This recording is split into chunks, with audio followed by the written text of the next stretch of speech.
स्वामी समर्थ. शुभ सकाळ सर्वांना. आज आहे माझ्या ब्लॉगचा दिवस दुसरा. तर मी सर्व कामे आवरून घेतली सकाळी उठून.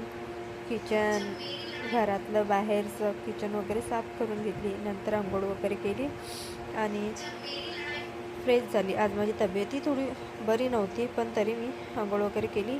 देवाची आंघोळ केली, दिवा लावला, देवाला जे मला मागायचं आहे ते मागितलं आणि नंतर नाश्ता बनवला. नाश्त्यात मी सोजीच बनवली होती आणि मग नाश्ता केला आणि मग माझं डोकं खाण्यासाठी माझा भाऊ आला होता विठू.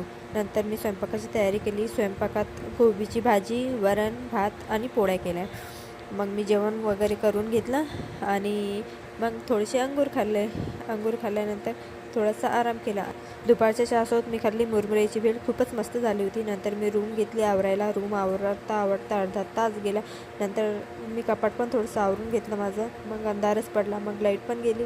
नंतर मग मी दिवाबत्ती करून घेतली. आजचा व्लॉग मी इथेच संपवते. तुम्हा सर्वांना कसा वाटला ते कमेंट करून सांगा आणि सबस्क्राईब पण करा. बाय. भेटू उद्याच्या व्लॉगमध्ये.